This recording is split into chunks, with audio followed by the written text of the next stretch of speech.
consultora jurídico-política en Grupo Consultor Interdisciplinario por 8 años.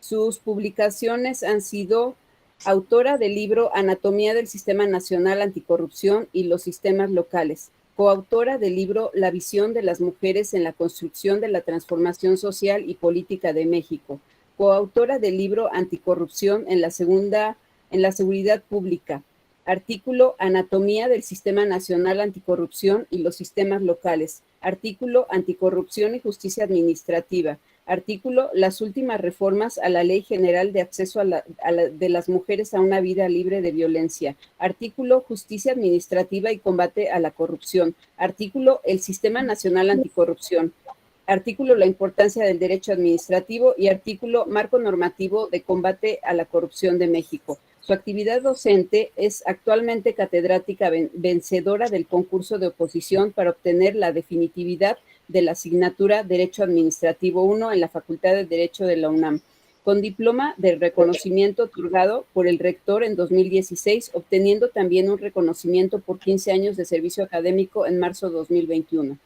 Profesora de asignatura en el sistema escolarizado, sistema de universidad abierta y sistema de educación a distancia. Profesora en diversas escuelas particulares como el Centro Universitario de Estudios Jurídicos. También del Colegio Mexicano de Abogados AC, ha sido ponente en diversos foros e instituciones nacionales e internacionales.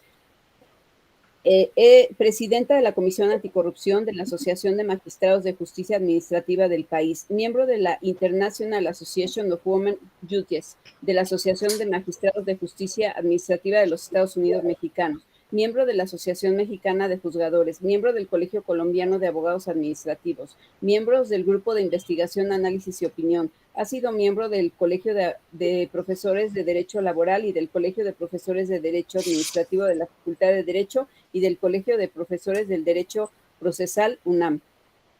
Este es todo. Muchas gracias. Al contrario. Gracias, doctora. Y pues bueno, después de escuchar, ese fue el recorte que se hizo de todo lo que tiene la magistrada. Realmente es un currículum admirable y de verdad impresionante. Y pues bueno, yo quisiera, pues antes de darle la palabra, siempre pues agradecerle sobre todo pues que esté con nosotros, que nos haga a favor de presentar este libro y que el cual vamos a tener de cabecera en nuestra biblioteca y vamos a recomendar mucho con nuestros profesores para que pues también se apoyen en él y que los estudiantes sobre todo pues puedan hacer uso de su libro, magistrada.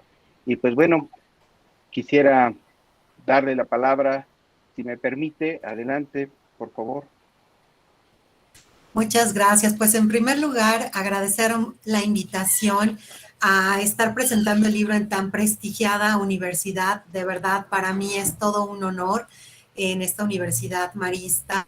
Muchísimas gracias por la invitación a Juan Carlos Nazario, muchas gracias Silvia Meyer y muchas gracias también doctora María Valladolid, de verdad honrada de estar aquí el día de hoy con ustedes en esta casa de estudios presentando pues esta obra que se denomina Anatomía del Sistema Nacional Anticorrupción y los sistemas locales, que por supuesto tiene como finalidad presentar de una manera muy sencilla, muy práctica, muy dinámica, todos los aspectos vinculados con el surgimiento del Sistema Nacional Anticorrupción, su integración, su conformación, su objeto, la finalidad, las normas que se tuvieron que modificar, que se tuvieron que crear para instaurar y dar marco a todo este sistema y todos los cambios que surgieron a raíz de la creación de este sistema. Entonces,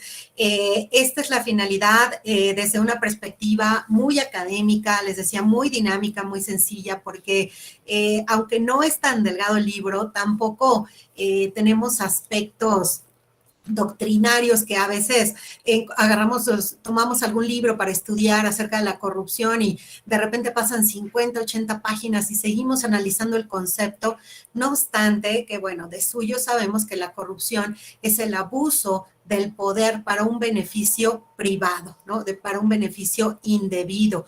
Las causas, pues son muchas, ¿no? En México creo que sobre todo ha permeado la impunidad existente en el sector público, en el sector privado respecto a este tipo de actos que a veces son conductas que inclusive salen a la opinión pública y no derivan en una sanción, y eso pues se traduce en una impunidad y en que las personas ante la falta de ejemplos de sanción pues sigan incurriendo en estas conductas.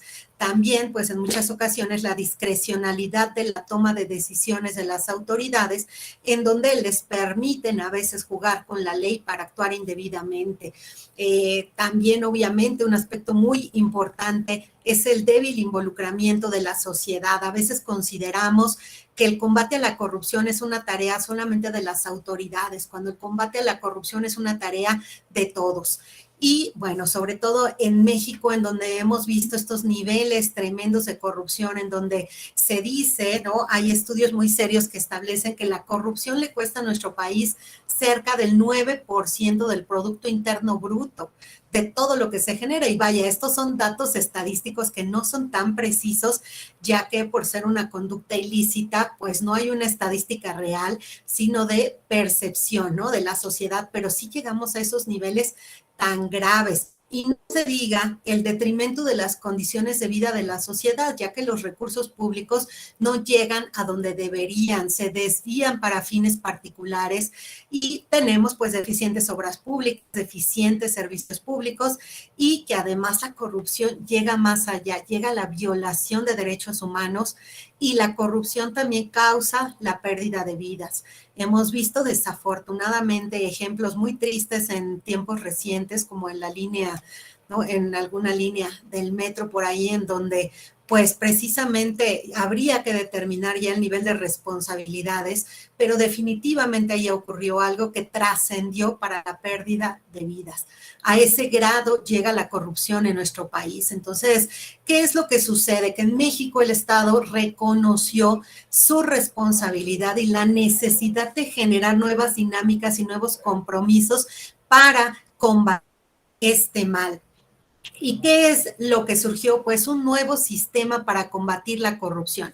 Y es un sistema muy dinámico, es un sistema que cambia esta órbita de conceptualizar el combate a la corrupción desde una visión orgánica. Ya no creamos una institución, en algunos países se cuenta con agencias anticorrupción, agencias de investigación de actos de corrupción, y es una superestructura con megapoderes que sanciona sobre todo en el ámbito penal.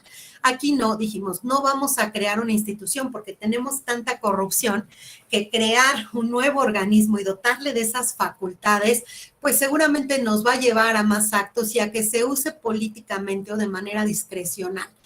Así que con una gran participación de organizaciones de la sociedad civil, como la Red para la Rendición de Cuentas y algunas otras, se creó un modelo sistémico de combate a la corrupción. ¿Y por qué sistémico? Porque ahora involucra a todas las autoridades competentes en la detección, prevención y sanción de actos de corrupción, de hechos de corrupción, de investigación de faltas administrativas y también de la fiscalización y control de los recursos públicos en nuestro país. Entonces, nosotros ya tenemos autoridades que se dedican a velar por la transparencia, por la seguridad, por la legalidad, por la correcta actuación en el ejercicio del servicio público desde el control interno, como lo hace la Secretaría de la Función Pública, las contralorías y también lo que se denomina control externo, que es, por ejemplo, la Auditoría Superior de la Federación, que se encarga de la fiscalización del gasto público. Decimos, teníamos ya muchas instancias, ¿por qué no dotarlas de nuevas competencias y responsabilizarlas en su papel tan importante para el combate a la corrupción? Y se genera esta dinámica de decir, si no vamos a crear un nuevo ente, vamos a organizar a estas autoridades con nuevas competencias y vamos a estructurarlas para que se realice un combate a la corrupción. Esto también implica dotar de nuevas facultades, esto implica crear nuevos procedimientos, modificar la forma en la que se previene, se detectan y se sancionan faltas administrativas y hechos de corrupción. Y todo esto da pie al surgimiento de este sistema que se instaura a nivel constitucional en el título cuarto de la Constitución, específicamente en el artículo 113 de la Constitución, y que establece esto, que aquí no tenemos un nuevo ente, no tenemos un nuevo organismo, lo que vamos a tener es una nueva forma de coordinación de las autoridades de todos los órdenes de gobierno, es decir, en el ámbito federal, estatal y municipal, que tengan competencia para detectar, prevenir y sancionar estas faltas administrativas, delitos por hechos de corrupción y la fiscalización y control del gasto público. Así que surge este diseño en donde además hay una gran novedad con relación a la forma de combatir antiguamente a este mal, a este flagelo que es la corrupción. Y esta nueva modalidad lo que implica es el involucramiento de la sociedad en el combate a la corrupción. Ya no hablamos solamente de este aspecto de generar denuncia, de hacer estas denuncias públicas, sino que también se van a involucrar en esta tarea de prevenir y detectar la corrupción. ¿Cómo? Bueno, formando parte de esta coordinación entre las autoridades, lo que nos da dos cuestiones. Una, decíamos que siempre existió un débil involucramiento de la sociedad para el combate a la corrupción. Bueno, ahora se ha visto que la sociedad está ávida de justicia, está necesitada de justicia y está exigiendo que se cumpla con la norma y se sancione a quien no cumpla con ella. Bueno, pues ahora los integramos al combate en esta estructura que en un momento voy a comentar sobre cómo se integra este Sistema Nacional Anticorrupción. Pero primero quería dar esta introducción de qué es sistema, ¿no? De que se integra por distintas autoridades y la sociedad civil, en un papel, les decía, relevante y trascendente. Y bueno, este sistema, decíamos, se integra en el artículo 113, que se ubica en el título cuarto de la Constitución, relativo a las responsabilidades de los servidores públicos, particulares vinculados con faltas graves y responsabilidad patrimonial del Estado, que son algunos de los tipos de responsabilidades que existen en nuestro régimen constitucional. Este título cuarto que va de los artículos 108 a 114. Esta modificación a la Constitución se da en el año 2015, específicamente el 27 de mayo, y fue de tal magnitud que se tuvieron que reformar 14 preceptos constitucionales para dar vida al sistema, para adecuar las facultades de las autoridades y también para homologar el lenguaje constitucional a estas nuevas reglas. Entonces, fue una reforma importantísima en donde inclusive hubo una presentación formal por parte del Ejecutivo y representantes de los miembros de todos los poderes y órganos constitucionalmente autónomos de este decreto de reforma constitucional para dar vida a este sistema. Les decía, reconociendo la necesidad del Estado de combatir con mayor fuerza este mal. Y bueno, precisamente también para instaurar este sistema se tuvieron que modificar y crear diversas leyes que se denominaron pues las 7 leyes. Estas 7 leyes se refieren a la Ley General del Sistema Nacional Anticorrupción, que por supuesto es una ley de nueva creación, la Ley General de Responsabilidades Administrativas, porque ya decíamos, tenemos un nuevo procedimiento con autoridades que van a seguir las 3 etapas, que es la investigación, la sustanciación y la resolución de los procedimientos, en donde también hay ahora una gran diferencia con el régimen anterior y tenemos una división de las faltas administrativas en aquellas que pueden ser cometidas por servidores públicos, aquellas que pueden ser cometidas por particulares, ya sea personas físicas o personas morales, y una nueva categoría también que son los particulares en situación especial.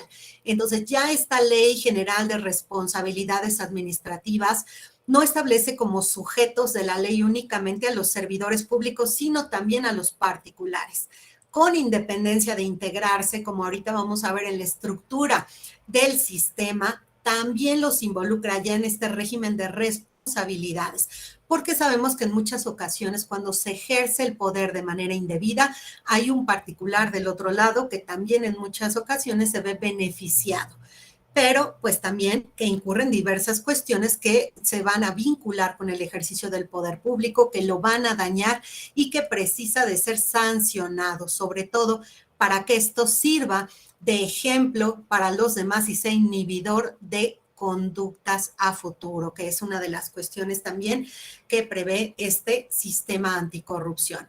Entonces, este nuevo procedimiento que se contiene en la Ley General de Responsabilidades Administrativas también va a ser muy importante conocerlo, sobre todo porque al igual que el sistema, centra uno de sus grandes ejes en la prevención. De ahí que también tengamos esta declaración de intereses, ¿no? Este conflicto de intereses que puede ser útil para prevenir faltas administrativas y otro tipo de controles, como van a ser, por ejemplo, la creación de la Política Nacional Anticorrupción, otro tópico del que ahorita más adelante vamos a hablar. Entonces, tenemos todo este nuevo diseño procedimental. Tenemos también que surge una nueva ley orgánica del Tribunal Federal de Justicia Administrativa. A los tribunales, por cierto, se les cambia también el nombre. Antes, en materia local, eran tribunales contenciosos administrativos. En materia federal, era el Tribunal Federal de Justicia Fiscal y Administrativa. Ahora, todos, por disposición constitucional, se denominan tribunales de justicia administrativa. Y únicamente va a cambiar si es federal o local. También otra gran modificación es que antes la Constitución establecía que las entidades federativas podían contar con tribunales de justicia administrativa. Ahora la Constitución, ahora a partir de esta reforma de 2015, establece que las diferentes entidades deberán tener tribunales. Entonces ya no es potestativo, ya es una obligación. ¿Y por qué? Porque como vamos a ver más adelante, los tribunales se integran con un nuevo papel en el combate a la corrupción. De hecho, integran el comité coordinador, que es uno de los grandes comités de la estructura del sistema nacional, pero también ahora tienen un papel como autoridades sancionadoras, van a ser las resolutoras de los procedimientos disciplinarios por faltas graves de los servidores públicos y particulares. Aquí decimos que esta función se judicializa porque pasa a los tribunales como un símbolo de la confianza que se tiene en su actuación como garantes de la legalidad. Para eso se crean salas especializadas en materia de responsabilidades administrativas y se designan a los magistrados especializados, que coloquialmente se conoce como magistrados anticorrupción, como es la posición que su servidor ocupa en el tribunal, como magistrada especializada. Por eso también la necesidad de crear una nueva ley orgánica en donde se estableciera esta nueva integración de los tribunales y la competencia exclusiva de estas salas en esta y otras materias. También, y que además me parece un gran acierto, que en lugar de reformar la ley y tratar de modificar 2 o 3 artículos que en muchas ocasiones queda desarticulada la ley, elaboramos una nueva, estructuramos todo esto y lo ponemos en este instrumento legal. También surge todo esto, todas estas leyes, ya establecía la reforma constitucional que deberían crearse al año siguiente. Entonces, las reformas de 2015, las leyes surgen en 2016. Y, por ejemplo, la ley de responsabilidades, entra en vigor un año después y algunas otras leyes para dar oportunidad a que las entidades federativas generen a su vez sus propias reformas, instauren sus leyes y sus sistemas, como vamos a ver también más adelante, que es una obligación que todos cuenten con sistemas locales anticorrupción.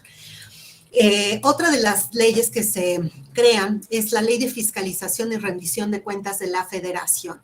¿Por qué? Porque también cambian completamente las reglas para la fiscalización de los recursos públicos. Antes teníamos los ejercicios o se revisaba la cuenta pública por ejercicios con principios de anualidad y posterioridad. Esto es, terminado el ejercicio, después venía la revisión y veíamos si había ejercicio indebido del presupuesto o se generaban observaciones, y en muchas ocasiones se observó que ya se había causado un daño al erario y se trataba de resarcir o de tratar de que los responsables pues pagaran indemnizaciones o a través de lo que antes se conocía como la responsabilidad resarcitoria, resarcir al Estado los daños y perjuicios causados. Sin embargo, ahora como hay una finalidad de prevención y de detección, cambian esos principios de anualidad y posterioridad y se transforma por auditorías que pueden ser realizadas en tiempo real. Si hay una sospecha de conducta indebida, de ejercicio indebido, en este momento reviso cómo se está ejerciendo el gasto público para evitar quebrantos y perjuicios. Entonces, bueno, también las autoridades fiscalizadoras van a tener nuevas facultades como autoridades investigadoras y substanciadoras de faltas administrativas graves en materia administrativa. Entonces, son un cúmulo de facultades tremendas que se incorporan a la actividad de estas autoridades de fiscalización y por eso se cambia la ley para establecer toda esta nueva competencia. Igualmente, se reformaron 3 leyes. La Ley Orgánica de la Administración Pública Federal para establecer la nueva competencia de la Secretaría de la Función Pública, que se establece en la Constitución como Secretaría encargada del control interno del Ejecutivo, porque también se le dotan nuevas competencias en este procedimiento administrativo, en donde ahora va a ser autoridad investigadora, substanciadora y resolutora, que son las 3 etapas del procedimiento. Van a ser investigadora, substanciadora y resolutora en los procedimientos de faltas administrativas no graves y van a tener el carácter de investigadora y substanciadora en faltas graves y van a actuar en conjunto con el tribunal para la resolución de los asuntos. Entonces, también se reforma esta ley orgánica para establecer esta nueva competencia de las secretarías, el Secretaría de la Función Pública o de las Contralorías. Otra gran reforma que se hizo fue al Código Penal Federal. Este código se modifica el capítulo relativo a los delitos cometidos por servidores públicos, se cambia el nombre por delitos por hechos de corrupción, el título 10º del Código Penal, y bueno, que son cohecho, peculado, abuso de funciones, enriquecimiento ilícito. Es importante mencionar que en el Código Penal no se establece un tipo relativo a delito de corrupción. A veces lo escuchamos en los medios, escuchamos por ahí en algunos eventos hablar del delito de corrupción. Eso no existe. Existen delitos por hechos de corrupción, ¿no?, que se contienen en este título, que cambia de denominación a raíz también del surgimiento de este Sistema Nacional Anticorrupción. Y otra reforma que encontramos es a la ley orgánica de la entonces Procuraduría General de la República. Sabemos que ahora ya cambió su naturaleza jurídica. La Procuraduría ahora es Fiscalía General de la República y ahora tiene el carácter de órgano constitucionalmente autónomo. Antes era una dependencia del Ejecutivo, se ubicaba en la órbita del Poder Ejecutivo. Ahora cambia y es un órgano constitucionalmente autónomo a raíz de la declaratoria emitida por el Congreso de la Unión. Todo esto, por cierto, bien explicado en el libro. En el capítulo 2 encontramos todo el régimen normativo, estas leyes y además la referencia a 3 tratados internacionales que es importante mencionar, que estos tratados también dan vida a todo este marco normativo, porque el Estado mexicano también, dentro de los compromisos que tenía y que asumen el Plan Nacional de Desarrollo en el sexenio pasado, que es cuando surge este sistema, establece como una obligación dentro de este marco de un México global el dar cumplimiento a los diversos tratados celebrados por el Estado mexicano. Y entre ellos hay 3 muy importantes en materia de combate a la corrupción, que son la Convención Interamericana contra la Corrupción de la Organización de los Estados Americanos, que se suscribe en el 96 la Convención para combatir el cohecho de servidores públicos extranjeros en transacciones comerciales internacionales de la Organización para la Cooperación y el Desarrollo Económico, que suscribimos en el 99, y una que es de las más famosas, que es la Convención de las Naciones Unidas contra la Corrupción, también conocida como Convención Mérida, que suscribimos fue ratificada por el Senado en 2004. Esta convención, que además al haber sido firmada el 9 de diciembre de 2003, dio pie a que esta fecha fuera seleccionada a nivel mundial como el Día contra la Corrupción. Así que el 9 de diciembre es esa fecha emblemática contra la corrupción, pero fue extraída precisamente de la suscripción de esta convención. Estas convenciones, igualmente en el capítulo 2 del libro, no solamente las menciono, sino que hacemos un análisis de su contenido para vincularlo, para hacer un análisis adminiculado con la legislación interna de nuestro país y ver cómo esta nueva estructura y este nuevo diseño normativo e institucional se adaptan a esos parámetros internacionales, dando cumplimiento así también a estos compromisos internacionales. Aspectos muy importantes que a veces pasamos de lado, que a veces estamos muy inmersos en esta lógica del derecho interno, cuando la tendencia internacional es a voltear a ver a estas convenciones, ¿no? Toda la parte de la convencionalidad.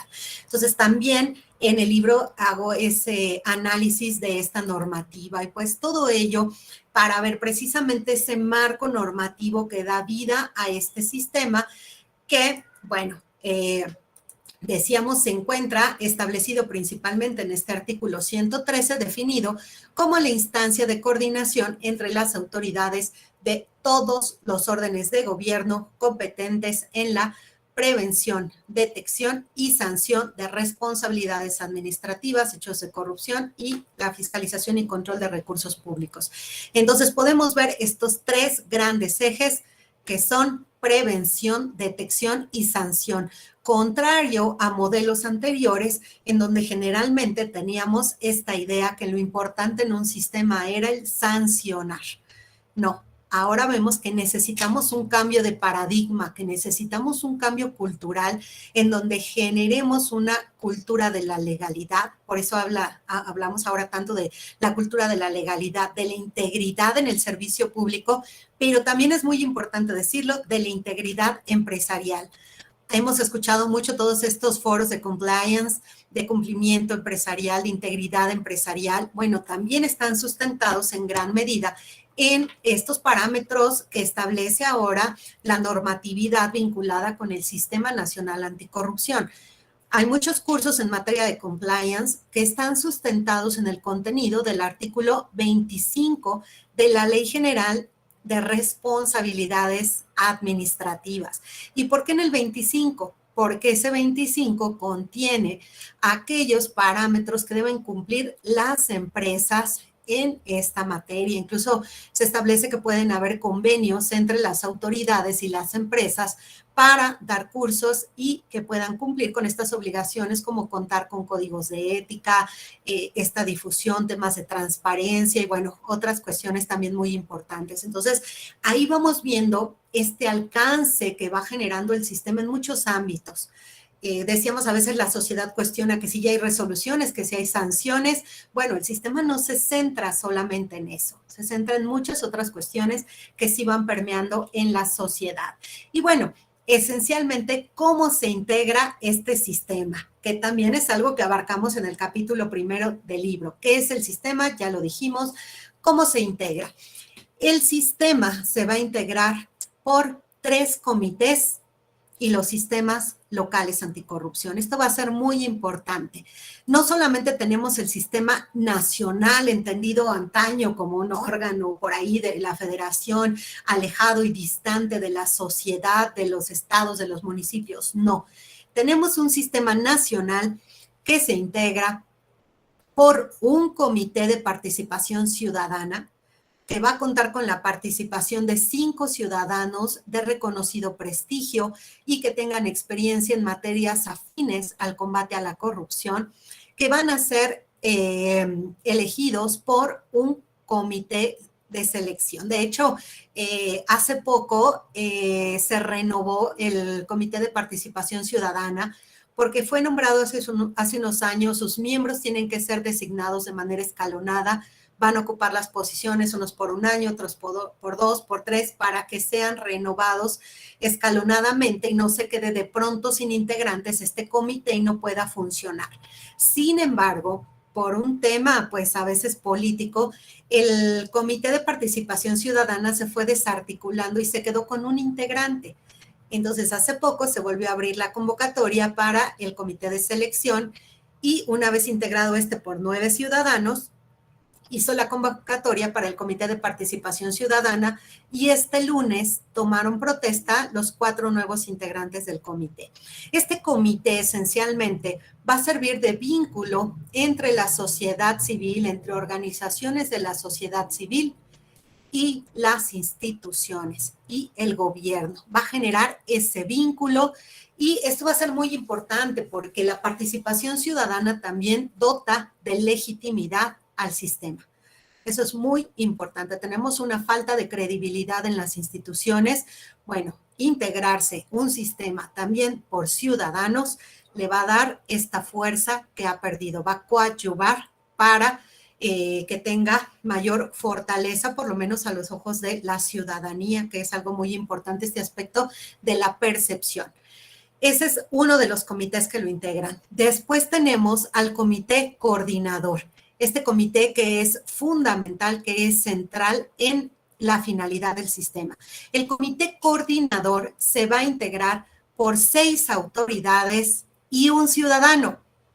Entonces, no vamos a tener un comité ciudadano y un comité solo de autoridades. No, tenemos la participación de la ciudadanía en 2 de los comités.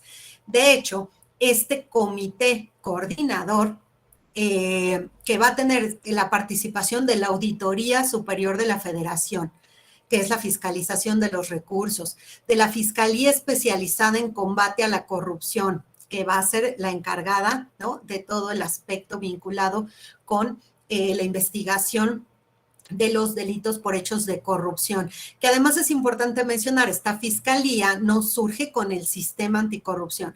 Esta fiscalía surge en 2014, un año antes, pero se adapta su marco normativo y su competencia para estas nuevas funciones con el Sistema Nacional Anticorrupción.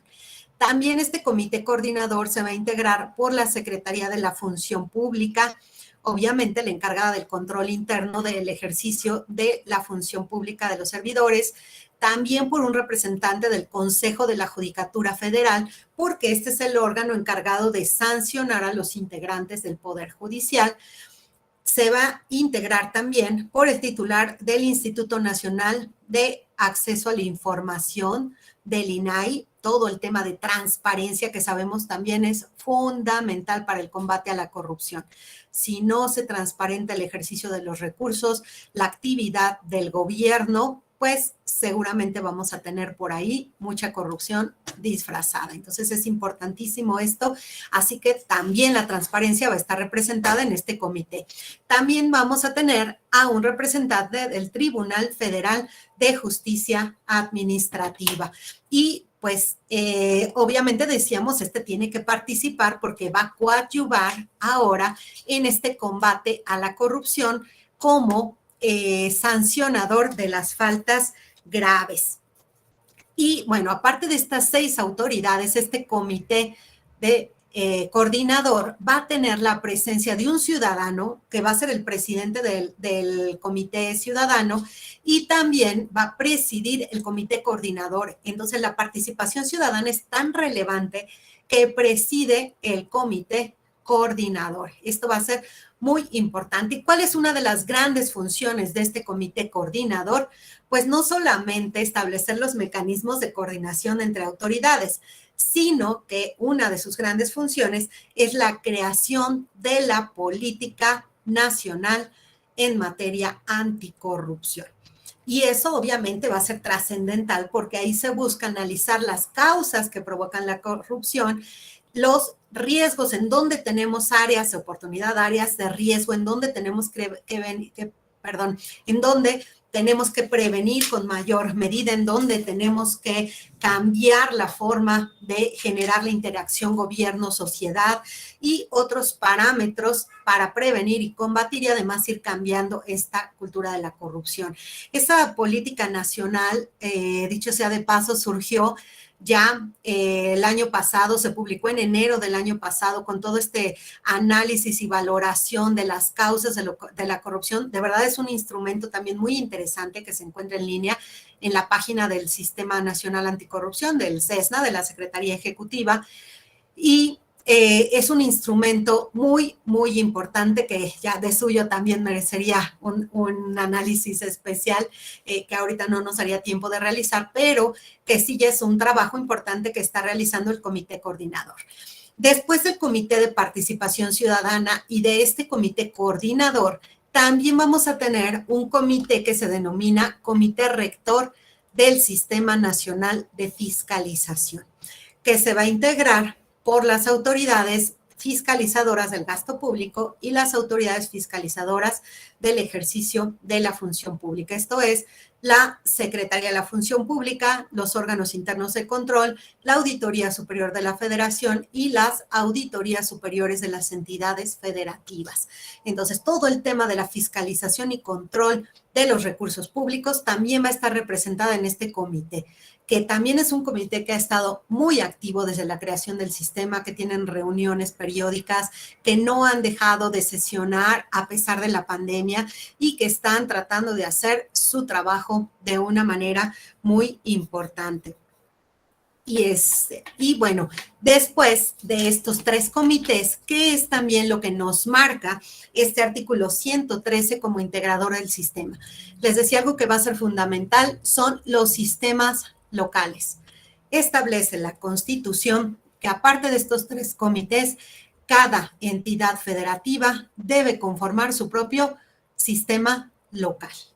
Obviamente, este sistema, para que sea operativo, tiene que definir reglas similares y reglas claras para todo el país, para autoridades y para ciudadanos. Entonces, uno de los grandes avances es que se homologan los procedimientos a nivel nacional, se homologan las faltas, se homologan los delitos, se homologan las autoridades y se homologa la conformación de estos sistemas. Luego, entonces, ¿cómo deben conformarse estos sistemas locales? Establece la ley replicando en lo posible el sistema nacional. Es decir, cómo se deben conformar con estos 3 comités. Decíamos en lo posible. Esto en lo posible ha dado pie también al surgimiento de muchas dudas respecto a si en las entidades, así como en el sistema nacional se establece que deberán integrarse sistemas locales, si en las entidades deberán existir sistemas municipales anticorrupción. Hay muchas entidades que así lo han legislado. Sinaloa tiene en su ley los sistemas municipales anticorrupción, el Estado de México y algunas otras entidades. Sin embargo, la discusión está en que un municipio no cuenta con las autoridades que deben integrar al comité coordinador ni al comité rector. Luego, entonces, ¿cómo pueden diseñarse replicando el modelo del sistema nacional si no van a poder cumplir con la integración de estos comités? Entonces, la lógica del sistema nacional en realidad es únicamente tener el sistema nacional y uno por cada entidad federativa, que ya de entrada, déjenme comentarles que en la práctica ha sido súper complicado la instauración de los sistemas locales. Bueno, ha sido complicada la instauración del sistema nacional porque no se nombraba al titular de la auditoría, no se nombraban a los magistrados anticorrupción, no se habían hecho los nombramientos de muchos cargos, entonces el sistema no se había integrado en su totalidad. Los magistrados anticorrupción apenas fueron nombrados este año y eso todavía queda por ahí una vacante.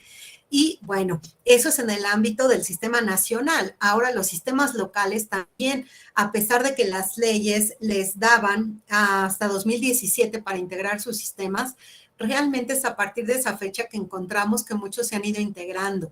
El de la Ciudad de México inclusive apenas quedó integrado este año. Claro, en el de la Ciudad de México sucedió que la Suprema Corte invalidó la ley del sistema local anticorrupción por violaciones al procedimiento legislativo.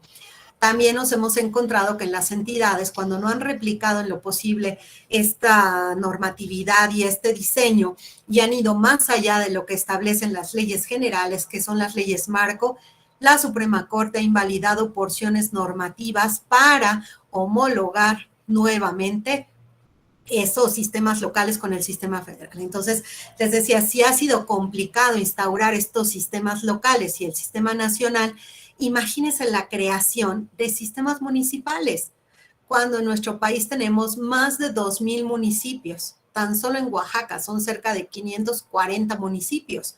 No hay ni presupuesto, ni las autoridades, y en muchas ocasiones tampoco los miembros de la ciudadanía que quieran participar.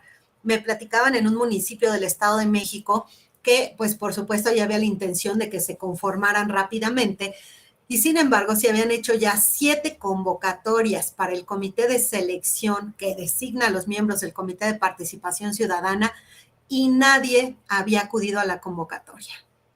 ¿Cómo podemos integrar si no hay participación? Entonces, son cuestiones muy complejas, todo es igual, lo trato en el libro. Una gran parte de este libro para mí que era fundamental es el capítulo 4 que se refiere a la integración de los sistemas locales. De ahí que se llame Anatomía del Sistema Nacional y los sistemas locales, tocando las particularidades que conlleva la creación a nivel estatal, los riesgos y las necesidades, por ejemplo, de contar con el personal debidamente capacitado, con el personal que tenga conocimientos y, bueno, con estos cambios constantes de administraciones por los tiempos propios de las elecciones, pues de repente tenemos a alguien capacitado, sale y entra alguien que no, bueno, ya lo contratamos, vamos a darle una formación para que tenga conocimiento. Entonces, mucho de este libro va en función de eso. Les decía, no vamos a encontrar hojas y hojas de teoría. Se trata desde la página 4 de estar hablando del objeto, la integración del sistema. En realidad tiene esa finalidad académica. También muchas veces tenemos que estudiar los tiempos, no nos dan para estar investigando, buscando, ¿no? Y desprendiendo de los libros algo que necesitamos, ¿no? Aquí tenemos todo, cómo se integra, las normas, los tratados.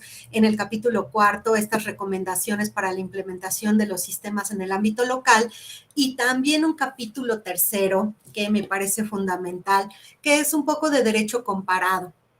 Esta visión de qué ha pasado en países como Singapur, que hasta hace 50 años no era independiente, era una colonia y era uno de los países con mayores niveles de corrupción y ahora se encuentra dentro de los países con mejores niveles de vida, con mejor ingreso per cápita y, bueno, unas condiciones de seguridad tremendas, en donde su agencia de investigación de los hechos de corrupción empezó con 7 personas y en la actualidad tiene miles y miles de integrantes, de servidores públicos que trabajan y en donde uno de los grandes éxitos de su sistema, más allá de que impuso sanciones durísimas en contra de los actos de corrupción, recordemos que Singapur tiene penas infamantes como azotes o pena de muerte.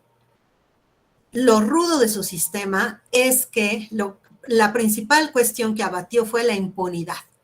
Así que ahí hicieron valer la ley y a quien incurrió en actos de ese tipo le aplicaron efectivamente las sanciones. Y eso, por supuesto, inhibió la comisión de conductas y ahora tiene unas condiciones tremendas de calidad de vida. También tenemos la experiencia de Brasil, estos casos tan sonados como el caso de Brecht, tenemos el caso de Petrobras, tenemos, bueno, muchos casos emblemáticos de Singapur, de Brasil, y en donde es impresionante ver cómo a raíz de esos casos, en donde también advertimos que es más la voluntad de hacer las cosas bien y de trabajar más allá de las normas, más allá de las estructuras de las instituciones, porque en este también la investigación, ¿no?, del lavallato, este caso también tan sonado, aparte de Odebrecht, lavallato, que era un lavado de autos, y que ellos realmente, los investigadores, estaban convencidos que se trataba de lavado de dinero, pero en un negocio pequeñito. Sin embargo, del análisis de esto, bueno, derivó, claro, por supuesto también de estos casos de delación premiada, de los testigos colaboradores y de todo esto, esas instituciones para llegar a descubrir uno de los mayores escándalos de corrupción a nivel mundial, que fue el caso de Brecht, que llegó hasta los políticos y que llegó a la destitución de 2 presidentes. Algo inédito, 2 presidentes por casos de corrupción. Entonces, aquí en el capítulo 3 del libro, también hago mención de todos estos casos, de su experiencia y de cómo actúan ellos, qué normas tienen, qué agencias. Igualmente el caso de Alemania, que también uno de los países mejor evaluados a nivel mundial y que sin embargo ha tenido estos casos como el Dieselgate y estas empresas, ¿no? Como Porsche, como Volkswagen, la empresa Siemens, los escándalos de fútbol también, de casos de corrupción en donde no están exentos, pero vemos cómo ejercen su ley, abaten la impunidad y sancionan efectivamente y han logrado estos casos de éxito que en México podemos lograr si se trata de tener voluntad política, ¿no? Y no tomar esto como vendetas personales, sino como algo en beneficio de la sociedad. Y bueno, todo eso y mucho más, algunas conclusiones que se presentan en el libro y de verdad mi intención fue acercar todo esto que pues yo creo que está de moda, pero debe seguir de moda porque nos lleva a este cambio y a esta transformación social en beneficio de todos y en donde todos podemos ser actores y partícipes para mejorar nuestro país, para mejorar esta cultura y para mejorar las condiciones para nosotros, para nuestra familia, para nuestros hijos y para todos en general, construyendo un México mejor. Esa es un poco la finalidad del libro. Creo que estoy en tiempo. Hasta aquí dejaría mi participación. Muchas gracias. Magistrada, pues muchísimas gracias, de verdad. Ya me dan ganas de comprar el libro porque, pues, con todos estos temas tan nuevos que vienen ahí, que nos acaba de mencionar, de escándalos de corrupción, que son algo, pues, realmente muy novedoso, muy nuevo, muy actual, pues me parece que sí debemos de conocer más acerca de eso. A veces vemos lejano algunos casos de corrupción, pero sin embargo me parece que son el día a día. A veces esto sucede de manera muy común y que también involucra también a personas, a civiles, a personas particulares en su manejo, en su rol diario con vendiéndole o comprando inclusive al mismo gobierno, etcétera. Entonces, creo yo que sí es muy interesante todos estos temas muy actuales y pues qué bueno que usted ha escrito sobre eso. Y pues yo quisiera hacerle una pregunta. Los temas fiscales son los que yo veo y he conocido mucho, o se ha hablado mucho en estos últimos años acerca de las declaraciones 3D3, que me parece que tienen que ver. ¿Nos podría usted ampliar un poquito más este tema de las declaraciones 3D3? Porque para muchos pues no lo conocemos a fondo y me gustaría que usted nos orientara sobre este tema. Muchas gracias, con todo gusto. Realmente es un tema muy, muy interesante y generó mucha polémica cuando a raíz del surgimiento de este sistema nacional y de las reformas a la Constitución, se comenzó a hablar de la denominada Ley 3 de 3, que en términos generales lo que significaba es que en la Ley de Responsabilidades Administrativas, la propuesta es que se contemplaran 3 tipos de declaraciones a las que estaban obligados a presentar los servidores públicos. ¿Qué declaraciones? La declaración fiscal, por supuesto, ¿no? Cuánto ganamos y cuánto pagamos de impuestos al Estado. Esta declaración fiscal, que ya era una obligación de los servidores públicos, que no desaparece con el surgimiento de este sistema, que se mantiene, ¿no? También la siguiente declaración es la declaración patrimonial, que también siempre ha sido una obligación de los servidores públicos, que tampoco desaparece, que se encuentra en el artículo 108 constitucional. Esa obligación de presentar la declaración patrimonial se mantiene, en donde precisamente manifestamos cuánto ganamos, cuánto tenemos, qué tenemos, en qué lo gastamos y cómo lo gastamos. Esto precisamente para poder hacer un comparativo y un análisis de si nuestros ingresos corresponden con nuestro estilo de vida, ¿no? Que además esa declaración patrimonial se cruza con el contenido de la declaración fiscal. se tiene que señalar ahí si ya se presentó el número de folio de la declaración y precisamente la autoridad para determinar si hay coherencia entre lo que ganamos y lo que declaramos y nuestro estilo de vida, pues va a cruzar esa información. Ahí ya tenemos 2 declaraciones. La tercera, y que dio pie a esta expresión de 3 de 3, es una nueva declaración que les decía surge a raíz de la creación del Sistema Nacional Anticorrupción y que es la declaración de intereses, que también se denomina de conflicto de intereses, también se encuentra en el artículo, en la última parte del artículo 108 constitucional y, por supuesto, también se establece en la patrimonial y la de intereses en la Ley General de Responsabilidades Administrativas, ya después que surge como ley reglamentaria de este capítulo de las responsabilidades administrativas. Y la declaración de intereses tiene como finalidad la prevención de conductas que pudieran ser, que pudieran derivar en actos de corrupción o en actos ilegales por el beneficio indebido al que pueden acceder algunos servidores públicos que se encuentran en situaciones en donde se pueda haber encontrado el interés general con el interés privado. Por ejemplo,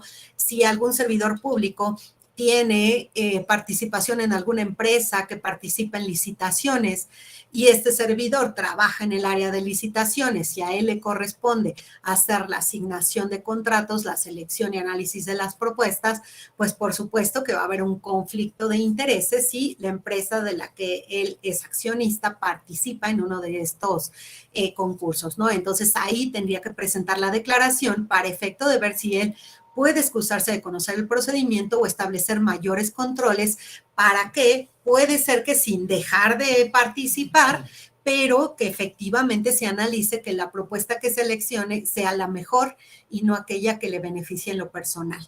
Lo mismo cuando hay algún familiar contratado, ¿no?, en una empresa y a lo mejor hacemos esta declaración de decir, por ejemplo, como pasó cuando Virgilio Andrade fue nombrado titular de la Secretaría de la Función Pública. Todavía no estaba en vigor esta norma, sin embargo, como ya venía haciendo ruido esa obligación, él presentó su declaración de intereses y dijo, a ver, a mí me corresponde fiscalizar la actuación de todos los servidores públicos de la administración pública.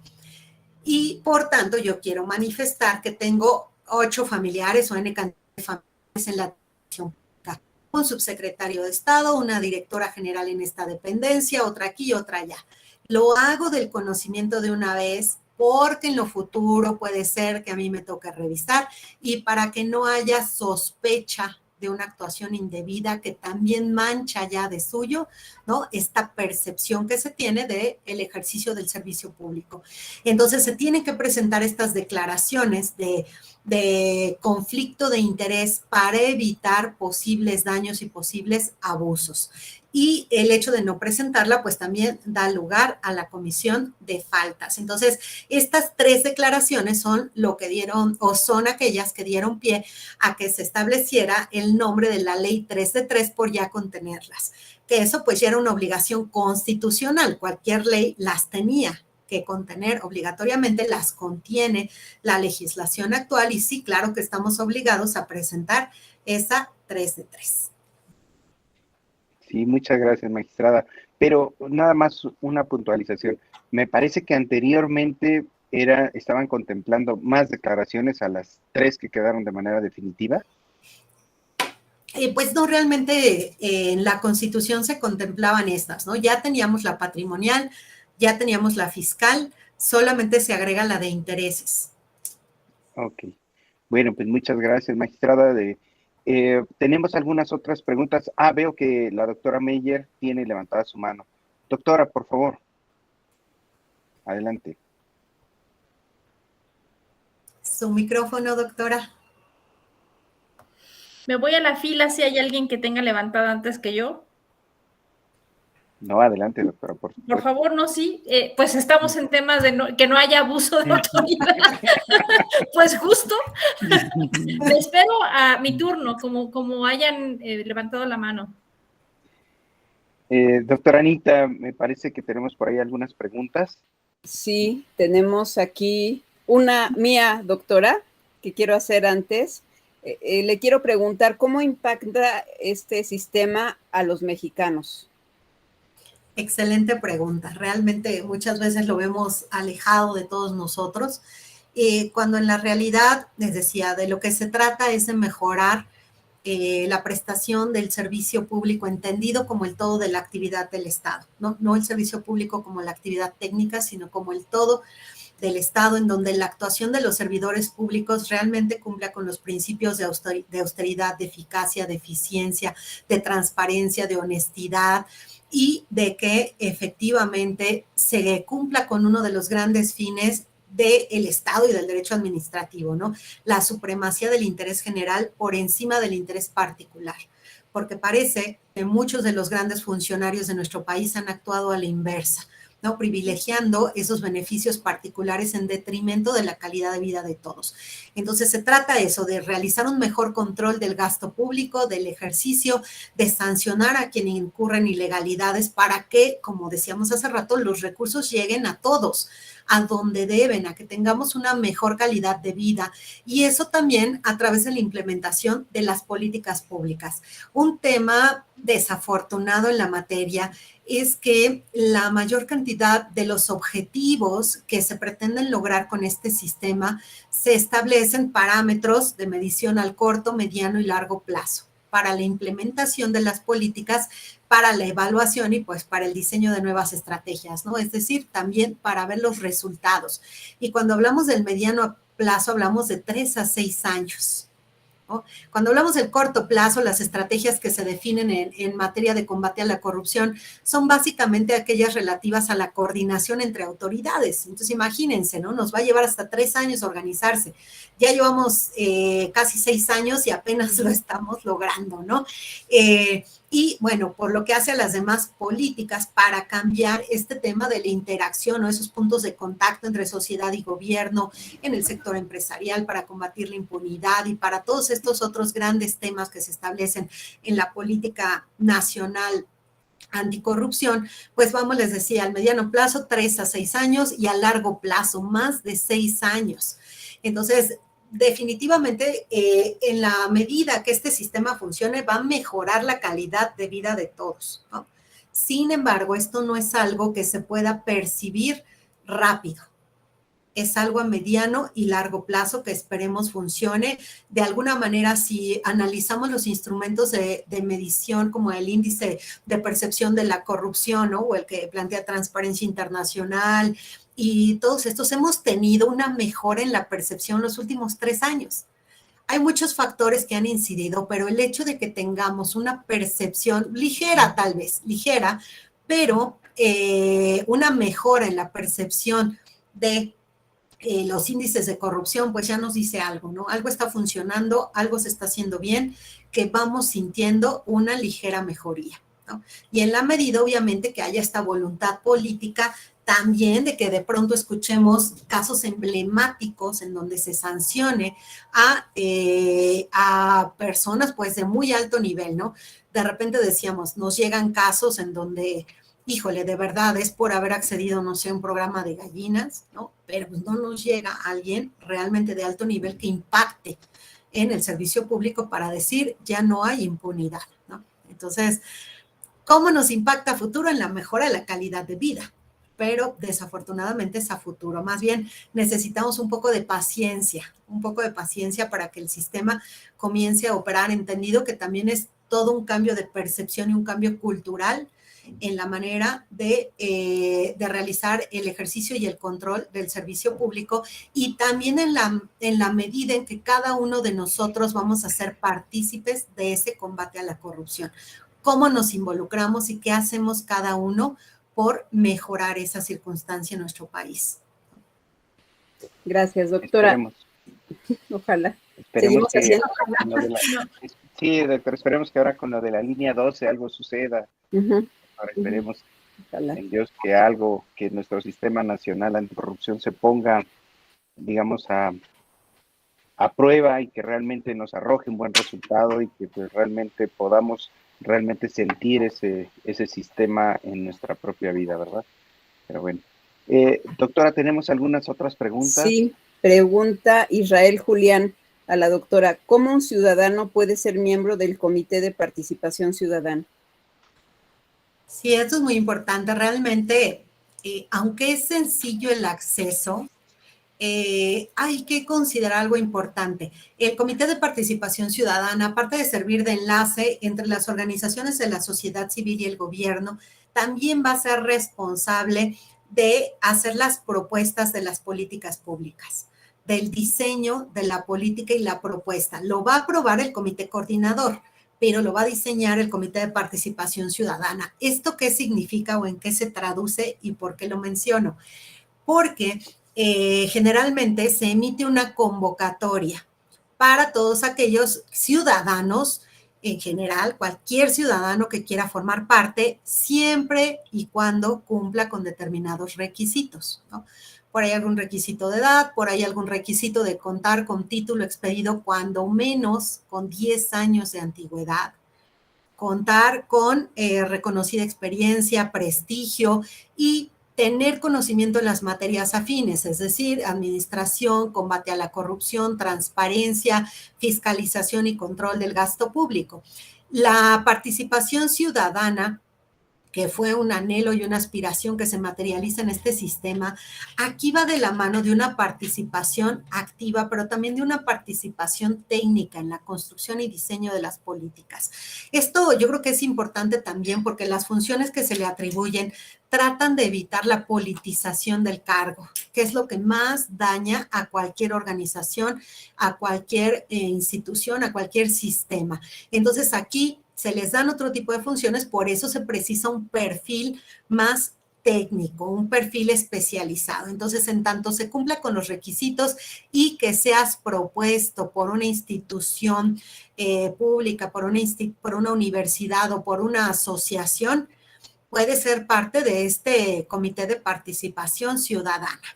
Entonces, se cuestionaba mucho este tema de los conocimientos de los 10 años con un título universitario, porque dice, pues tampoco es algo desafortunadamente que en nuestro país pueda cumplir cualquier persona. En algún foro indígena en el que participé acerca de este tema, me decían también eso, bueno, quisiéramos estar representados, participar este sector, pero muchos no cumplen con ese requisito del título o de la experiencia, ¿no? Decíamos, pues es que en el caso no se trata de un cargo político, ¿no? Es un cargo para ejercer una actividad especializada. Entonces, de alguna manera, por supuesto que reduce. De hecho, imagínense, en esta convocatoria que se hizo para participar en el comité a nivel nacional, solamente se registraron 50 aspirantes. ¿Cuántos millones de mexicanos somos? Y solamente 50 se registran. Entonces, es una participación muy pequeña, ¿no? La que se dio, pero bueno, creo que vamos avanzando, ¿no? Se va generando esta cultura. Y también, por ejemplo, en esa ocasión que hicimos estos foros indígenas, pues creo que hubo más apertura, este acercamiento, y pues al final sí una persona de un grupo de estas comunidades participó en la convocatoria. Entonces, esto me parece interesante porque al abrirlo, pues hay más acceso de todos los ciudadanos a integrarse en este sistema. Gracias, doctora. Ahora sí sigue la doctora Meyer. Ya, está en la fila. Bueno, dos preguntas. La primera es que, bueno, antes de preguntar, agradecer profundamente no solamente su asistencia, sino su facilidad pedagógica para transmitir conocimientos. Voy a hacer una confesión. A veces cuando escuchamos una currícula de personas tan preparadas, yo hasta miedo tengo, porque digo, claro, saben, pero para que lo puedan explicar luego es difícil. En su caso, se conjuntaron dos situaciones. Es de una persona que no sé a qué hora ha estudiado tanto porque se ve muy jovencita, y la otra es qué facilidad, casi puedo decir nata, pedagógica tiene, sin una presentación, qué orden de ideas, qué claridad. Para mí, que soy totalmente ajena al tema, me quedaron claras muchísimas cosas, y por eso es que no puedo evitar hacer dos preguntas. La primera es que después de su exposición queda claro que México no ha parado ni por instituciones ni por leyes que tengan claro en la teoría hacia dónde queremos ir. pero durante la exposición también usted me aclara que también esto es un tema de voluntad política, es decir, nos podemos desgalletar en reformas constitucionales, pero mientras quienes tienen el poder no tengan voluntad política de llevarlo a cabo, esto no sucederá. Entonces, la primera pregunta es, ¿qué hago como ciudadana de a pie para presionar? Es decir, desconectándome yo aquí de la conferencia, ¿qué puedo hacer desde mi coto de poder, que es la academia, para presionar para que paulatinamente la voluntad política se dé? Voy a Qué poner un interesante. ejemplo y digo, te malo, perdón por el ejemplo tan doméstico, pero por ejemplo, el tema del torito, es que nadie se escapa de él y no hay manera de escapar de él. ¿Y qué resultados tan extraordinarios han tenido? Y cuando se amparan, van y los buscan. Sí. Y que conste que no he sido testigo, pero sí testigo de cuánta ayuda me han pedido algunas personas. Maestra, por favor, si conoces, no puedes ser hermano del presidente y no te salvas de eso, ¿no? Entonces, Ministro. eso es voluntad política. ¿Cómo contagiamos de esta voluntad política a todas las instituciones? ¿Cómo presiono como ciudadana para que eso ocurra? Qué interesante y qué compleja respuesta, Amerita. Lo planteas muy bien. Yo creo que un gran ejemplo efectivamente es ese programa, ¿no?, del alcoholímetro y de cómo ha sido tan efectivo, porque no hay excepciones. Es más, decían ahora, uno de los mayores riesgos para un servidor público es querer charolear en uno de estos alcoholímetros, ¿no? Querer evitar el torito charoleando, ¿no? ¿Cuántos casos se ha dado que pierden el empleo? Y lo mismo debería ser en todos los ámbitos, ¿no? En todos los ámbitos. Entonces, como ciudadano, pues desafortunadamente a veces exigimos, hacemos denuncia ciudadana, que un aspecto central es la denuncia, ¿eh? Los ciudadanos no denuncian, no se acercan, y tenemos estos casos en donde a veces analizamos los tipos de corrupción, corrupción blanca, corrupción negra o corrupción blanda, corrupción dura, en donde criticamos los grandes escándalos, en donde se roban los grandes capitales, los millones, pero no criticamos cuestiones como dar una mordida, ¿no?, a un oficial porque no nos imponga una multa, no criticamos dar una dádiva, que en realidad es un soborno, ¿no?, a un servidor público porque nos saque más rápido un trámite. Los abogados, ¿no?, las copias, hacemos el pago de derechos y sin embargo hay que hacer un pago extra, ¿no?, a los servidores públicos, y decimos, ¿por qué? Es su chamba, es su trabajo, pero desafortunadamente pues se ha generado entre una especie de aceptación de la sociedad de determinado tipo de conductas. Entonces, en la medida en que nosotros mismos ya no toleremos esas conductas, que cambiemos nuestra propia forma de reaccionar a esto, con los oficiales de tránsito, por ejemplo. Saben que ellos tienen un esquema de sanciones muy peculiar, Consejo de Honor y Justicia, y en donde si les siguen un procedimiento y los destituyen, no los reincorporan. Así que a ellos, por supuesto que sí les mueve que les vayas a hacer una denuncia. Denunciemos, obviamente en los casos en donde haya una conducta, ¿verdad? Y para ello se ha implementado estos programas y estos esquemas de denuncia en donde se puede realizar incluso de manera anónima. Por eso, para mí es tan importante la difusión de estos temas, también por eso el seleccionar este tema para el libro, ¿no? De todos aquellos aspectos vinculados y relacionados con la forma en que el Estado lo combate, pero también cómo nosotros nos podemos acercar. Entonces, en la página de la Función Pública, por ejemplo, están estos esquemas, les decía, hasta de denuncia anónima, por correo. Por supuesto que nos piden que presentemos elementos mínimos, ¿no? Porque también si no se saturan de denuncias. Pero pues desafortunadamente también, como decías, mucho es de esa voluntad política. Decíamos, si no había voluntad ni siquiera para terminar de designar a los servidores públicos que integran el sistema, bueno, para comenzar a operar y para llegar a estos grandes resultados, pues por supuesto que nos va a llevar más tiempo. Sin embargo, yo creo que se ha abierto mucho a la opinión. Yo veo muchísimos foros, todo el mundo se está subiendo a este tema de la corrupción. bueno, del combate a la corrupción más bien, y eso es muy importante, ¿no? Porque vamos haciendo este cambio de paradigma, este cambio de mentalidad, y yo creo que el mayor impacto que podemos generar cada uno de nosotros, pues es un cambio en la actitud personal, ¿no? O hacia nuestros familiares, en donde no haya esa corrupción blanda o esa corrupción blanca, sino que todo tipo de corrupción sea sancionada, ¿no? Y bien decías cómo ese programa ha tenido ese nivel de efectividad, ¿no? Ese nivel de efectividad que por eso Uber fue tan, que generó ese boom, ¿no? Yo con muchos amigos, así decían, vamos a echar un drink, llegaban y ¿no tienes carro? No, sí, pero vamos a tomar, pues vámonos en Uber, ¿no? Regresamos en Uber. Ah, perfecto, ¿no? Ya para evitar ese tipo de temas que es un poco también de conciencia y responsabilidad personal, ¿no? Entonces, pues yo creo que más que nada... Y que se va aceptando y que se va agradeciendo.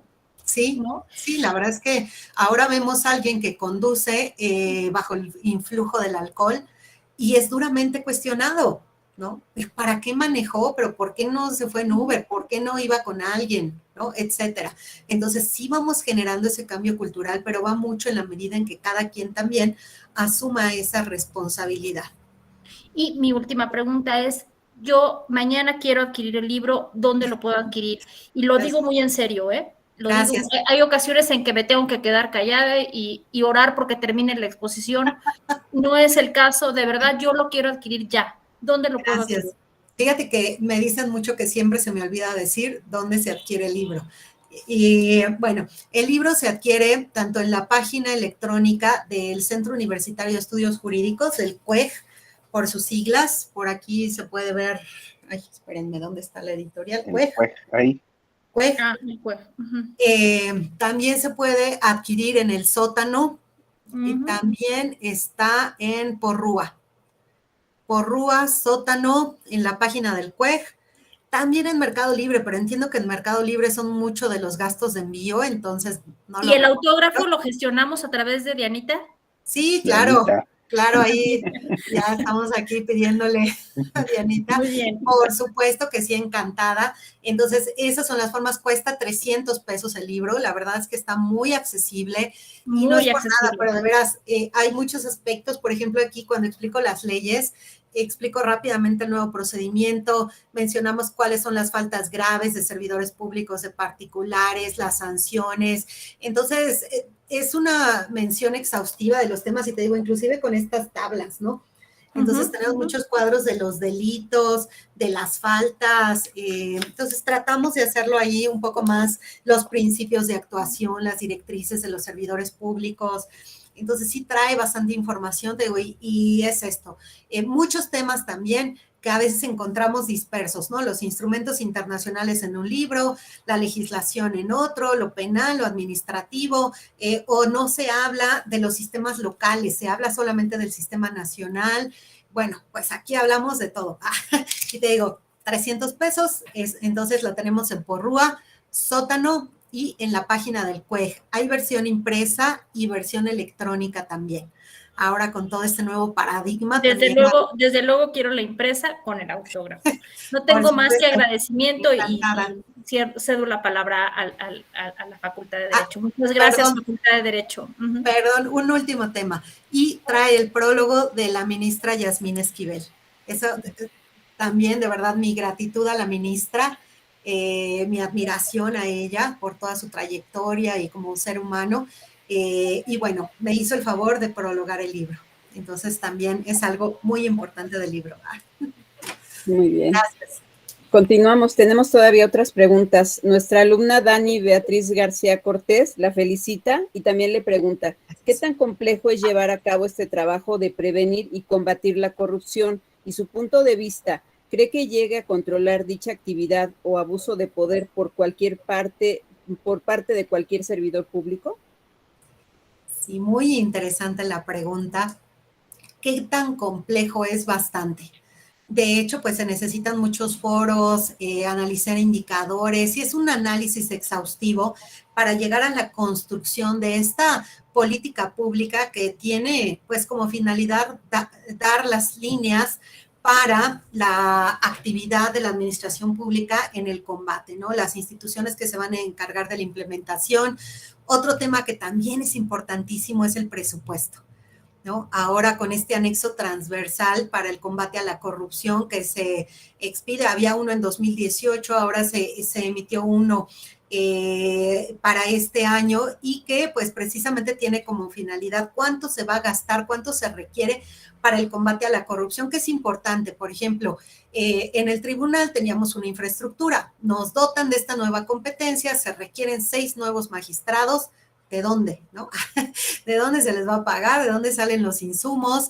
Tienen que participar en el comité en el comité coordinador, el titular, asistir a reuniones, generar otro tipo de cuestiones, se requieren insumos, se tiene que generar gasto público, análisis, bueno, es muchísimo, muchísimo trabajo. De hecho, si tienen oportunidad de revisar esta política nacional anticorrupción, de verdad es un trabajo impresionante, pero además da luz en gran medida de estos esquemas de corrupción en el país, de dónde se detectan con mayor medida y de qué es lo que tiene que hacer el gobierno para evitar esta corrupción. Y yo creo que a la larga sí va a dar resultados. Yo sí veo un gran compromiso entre todos los actores del sistema.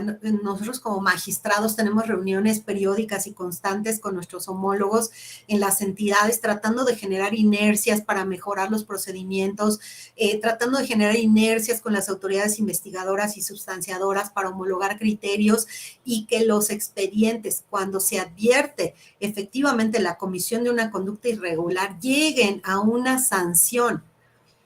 Y entonces evitar algunos temas de procedimiento que pudieran nulificarlo, ¿no? Eso es por lo que hace a nosotros. En materia de transparencia, bueno, ni se diga, ¿no? E inclusive algo que es muy importante es acercar estos temas a la sociedad, acercar estos temas a todos. Por eso igual yo siempre, aparte de agradecer el foro para presentar el libro, pues también agradezco el foro para hablar de estos temas tan importantes en donde tratamos de generar un impacto en la sociedad para que a la larga esto sea una realidad y no quede en un anhelo de la sociedad, ¿no? Sí es ahí complicado, muy complicado, pero creo que se puede lograr. No sé si con eso contesto. Gracias. Gracias, doctor. Tenemos una última mega pregunta de una candidata a doctora, Tiara Yolanda Rodríguez Morán. Ella la felicita y también quiere saber si no se cruza un poco con el tema con las atribuciones de transparencia. Esa es una primera parte, si la quiere contestar, y después si le digo la otra. Con las atribuciones de transparencia, ¿en qué contexto? Porque al final la participación, recordemos que es un sistema y lo que se integra es por autoridades, y una de las autoridades precisamente es el titular del Instituto Nacional de Acceso a la Información, precisamente para ver cómo la transparencia impacta y cómo generar mejoras y esquemas para que esto sea una herramienta de combate a la corrupción. Entonces, realmente el tema de la transparencia está representado por la autoridad encargada de la materia y, bueno, por supuesto, más allá de que constituye una obligación para todas las autoridades y ahora también para este tema de compliance para las empresas, ¿no? El tema de la transparencia. Entonces, en ese sentido, yo creo que no habría un cruce o una invasión de facultades, sino que simplemente es nuevamente más facultades y una coordinación para que estos esquemas sean respetados y se cumplan por todos los que tienen que hacerlo y si no, sean sancionados. Creo que sí quedó claro. Ya concluimos con la pregunta. Qué complicado tema, porque desde la parte de la ciudadanía no denunciamos, por lo tanto, las estadísticas no terminan siendo reales. En mi humilde opinión, pareciera que es un mix de atribuciones como las de función pública, INAI, ASF, etcétera. Muchas gracias por tan agradable plática, es lo que dice ella. Y ya.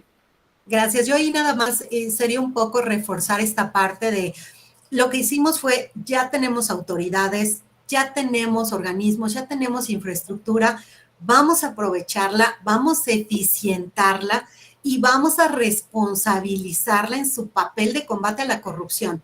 Creo que en esto consiste el sistema y además es, bueno, que todas esas autoridades no trabajen cada una de manera aislada, sino que de manera coordinada con esta finalidad de prevención, detección y sanción de actos indebidos, podemos combatir la corrupción todos juntos, avanzando en el mismo camino de la mano con sociedad civil, que me parece un gran acierto no engrosar a la administración pública, no crear un organismo nuevo con superpoderes, con designaciones políticas que pueda servir de instrumento de poder más que rendir cuentas a la sociedad y de ser efectivo. Yo creo que es muy importante eso. Tenemos a las autoridades que hagan su papel, que hagan su trabajo, que se coordinen y que mejoren la calidad del servicio público y de la rendición y sanción de la rendición de cuentas y la sanción de todos estos servidores y particulares que actúen indebidamente. Entonces, esa es mi postura respecto del sistema.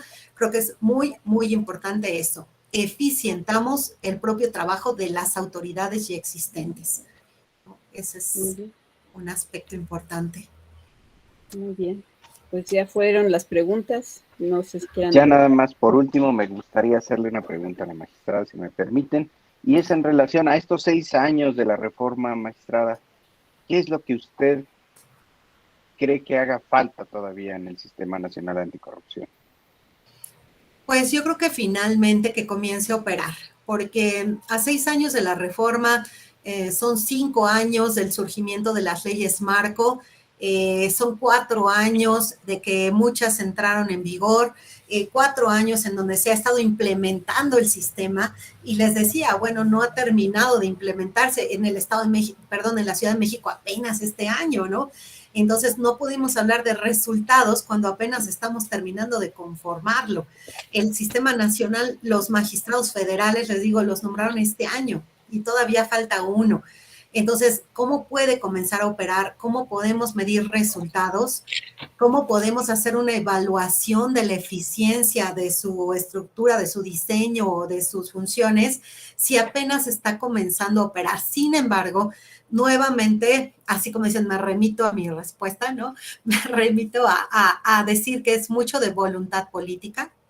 Por supuesto, porque en muchas de estas instituciones, claro que hay una injerencia en ese sentido, pero también mucho de la participación de la sociedad. Creo que es uno de los grandes retos y un poco esperar que ya, por ejemplo, ya surge esta política nacional anticorrupción, cada entidad federativa debe publicar la suya, que eso es muy importante, que cada entidad tenga su sistema y tenga su política, porque va a atender a las necesidades particulares de cada uno de nuestros estados, ¿no? Que además sabemos, tenemos una conformación pluricultural tan diversa en nuestro país y tenemos esquemas económicos tan distintos, ¿no? En el norte, en el centro, en el sur, en muchas entidades, que es importante atender a todas esas cuestiones para la creación de la política. Entonces, cada entidad debe generar sus foros, sus preguntas y sus respuestas a cómo combatir la corrupción. Y de las 32 entidades, solamente 15 han aprobado su política.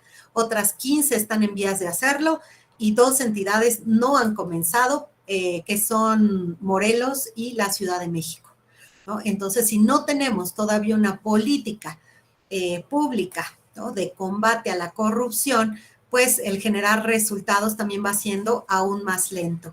Sin embargo, creo que ese es un poco, les decía, nuevamente abrir estos temas, conversarlos para que la opinión pública los conozca y vean también que no es del todo que no esté funcionando o que no haya la voluntad, sino que esta infraestructura también requiere de mucho tiempo para materializarse y para empezar a cumplir con sus fines, ¿no?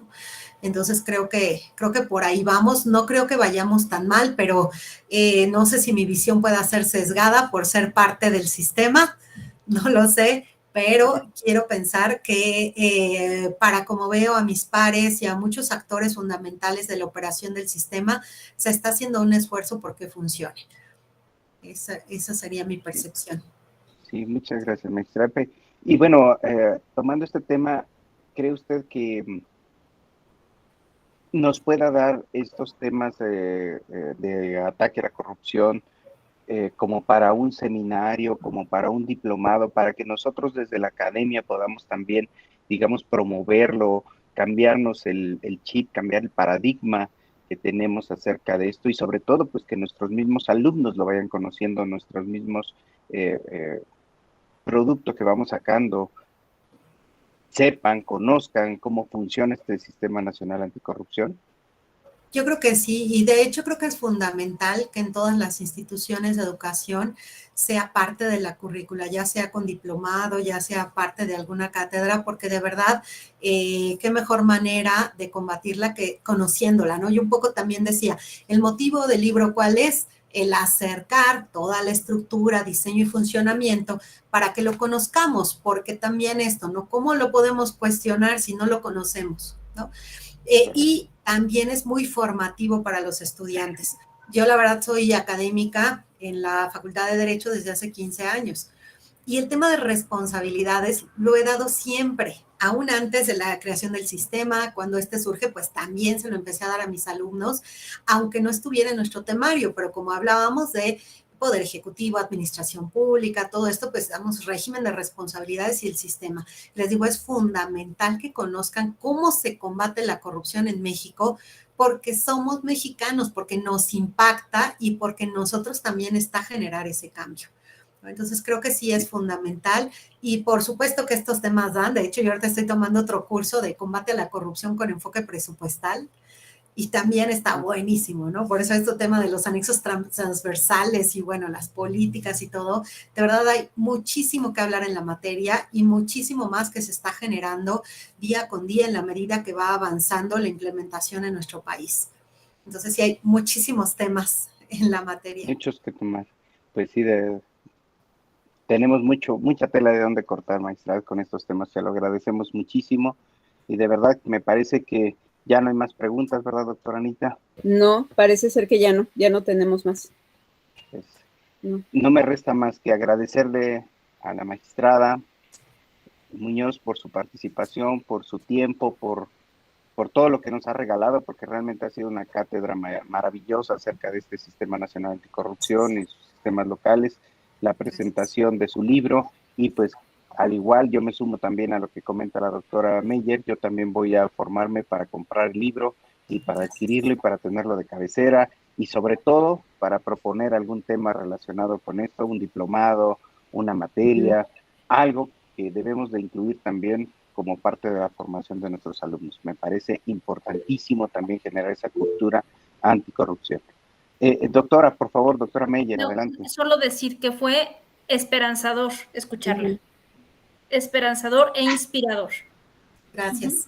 Sí, de verdad. Muchas gracias. Pues esperemos que la obra les sea de utilidad y que en realidad podamos generar ese cambio que todos necesitamos, ¿no? Esa es la finalidad y muchísimas gracias, de verdad, reitero el honor que es para mí estar presentando este libro en esta institución tan prestigiada, de verdad. Muchísimas gracias por la invitación y a sus órdenes siempre. Gracias. Gracias, magistrada. Esta es su casa siempre, ahora y siempre, y de verdad espero que no sea la última vez que la tengamos aquí. Vamos a hacerle algunas otras invitaciones a través de Dianita para algunos otros temas y de verdad le agradecemos muchísimo su presencia, su tiempo y le mandamos un fuerte abrazo y pues este siempre va a ser su casa, la Universidad Marista. Gracias. Muchísimas gracias. Muchísimas gracias. Buenas noches. Gracias. Buenas noches. Hasta luego. Buenas noches. Hasta luego. Buenas noches a todos. Muchas gracias por su presencia. Hasta luego. Gracias a todos por estar presentes. Gracias. Hasta luego. Hasta luego. Buenas noches a todos. Buenas noches. Buenas noches. Buenas noches.